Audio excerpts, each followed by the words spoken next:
Alright, in this video I'm going to show you how to press the cap and stitch the elastic casing, attach the ribbons, insert the elastic, and do all the top stitching, finishing it up. So the way that you press this is put the cap around, wrap it around your ironing board, and you can see the color underneath just peeking through there, peeking over the edge. You're going to kind of keep rolling it and pulling it back so that you get it nice and a nice and clean edge. You want to pull that fabric out so you don't have, see there, there's where the hole is actually, and you want to make sure that that stays nice and flat like the rest of it, like even with the edge. And then you'll come down around and press it, trim, and see I'm pressing around where that elastic casing will be going around the ponytail pouch. There's the other hole, the other opening. You keep rolling it, pulling threads out, snipping them, and just give yourself a nice clean edge. You can see that looks good even before the top stitching because it's been pressed so nicely. Now you want to take the cap and line up the top of the two openings where those top snip marks were.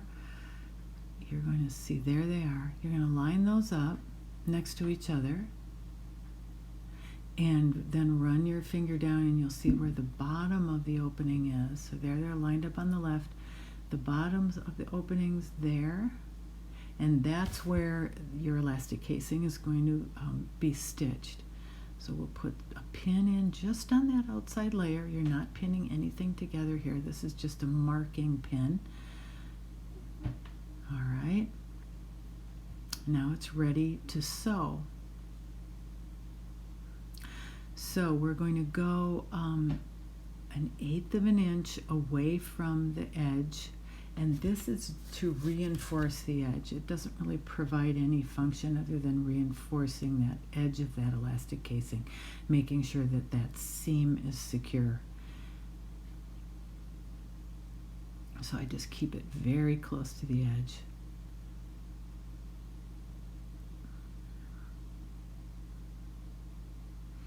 And bring it up to the other pin, which is the bottom snip mark, the bottom of the opening on the other side, back tack. All right, so that's the inside edge of the elastic casing. Now I have white thread on one side and blue thread on the other side. This works if your two fabrics are different. You just have to make sure you adjust the tension on the machine so you're not seeing thread, the other color, coming through. Another option is just to get two colors that are similar so you don't have to worry about it. Your fabrics are similar and use the same color of thread. All right, I'm about 1/2 inch away here. You could do it 5/8, whatever seems like it would work for the elastic that you have. Back tack. And now that casing is ready for the elastic. You can see this blue stitching on the other side, and that worked really well. The tension was set just right for that. All right, trim the threads. I'll have a lot of threads this time around probably, so get those trimmed. Now there's a pucker there, see that? Right there. And that's not going to show up once you put the elastic in. There's a little pucker there at the corner too, and in the other one that I was showing you, like I said, those little tucks that we took, they won't show up once you put the elastic in. All right, so now the elastic is going to go through that opening, whether you have it on a safety pin or like I do a blunt end yarn needle. If you can get a hold of one of these, it's great. I ordered some on Amazon, and of course it only came in a pack of 50, so I've got a lot of them. And you have right at this seam, because the seam will be facing towards the right, it's a little trickier. You might have to play around with it to get it through there, through that left-hand seam. But that's it, all the way through. Now, important thing here, of course, is to grab the end. I'm really intentional about it. See, I grab it and I pinch it like that. And then pull, and I hold on to it tight so I don't have to do it over again. And then make sure that you've got enough of a tail. Sorry, I'm off camera here. It'll come back on again. Grab it right there with my left hand and then pin it in place.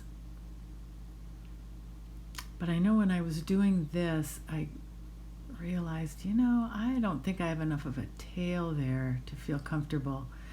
So I looked back and I thought, no, see, it's too short. It's not worth messing around with. I mean, leave a 1/2 inch of elastic if you need to, just to be sure you're going to catch it.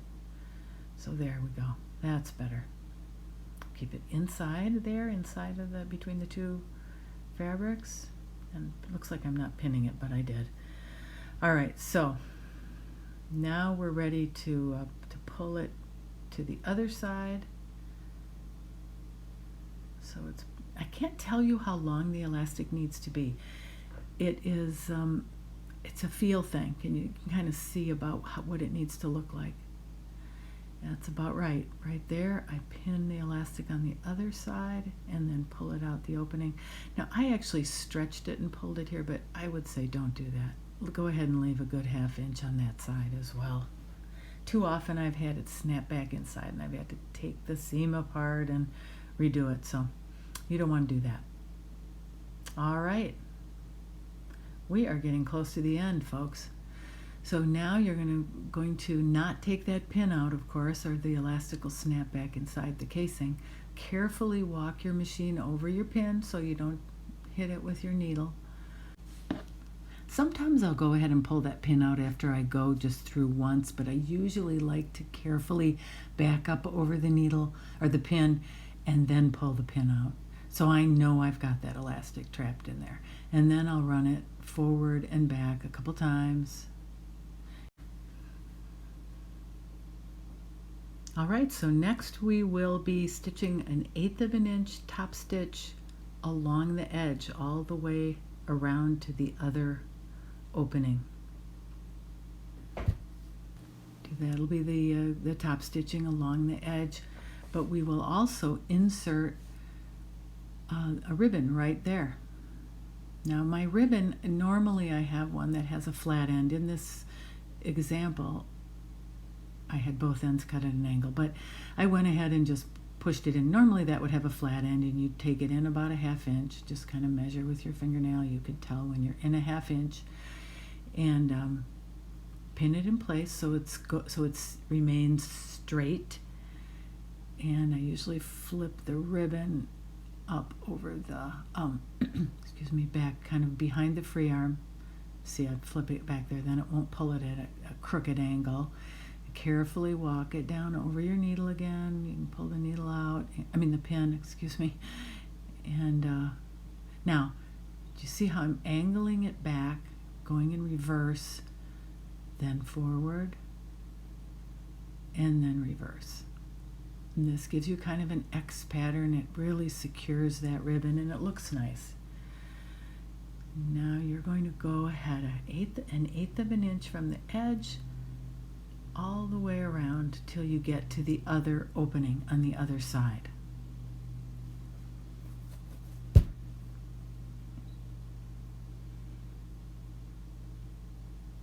All right, we're approaching that other opening.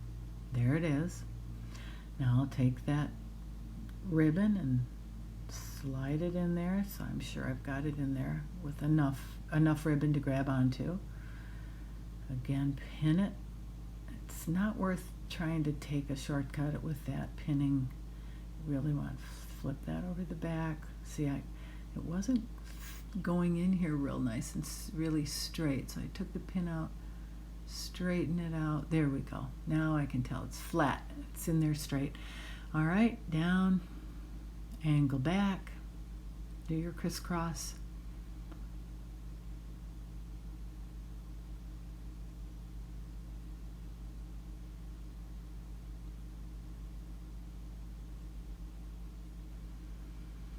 And you've got just about done here. This right at the 1/8 of an inch coming down. Now you're going to secure that other end of the elastic right where that pin is. I'm going to walk it over the pin slowly through the elastic in there. I'm sure I've got that elastic. I'm walking it back slowly. Now I know I've got it. Pull the pin out, back tack a few times, snip the threads.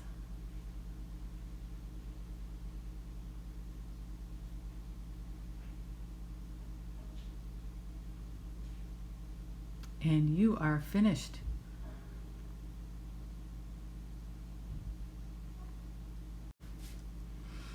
Now you flip back the inside fabric to get that cute contrast, and there you go. Good job.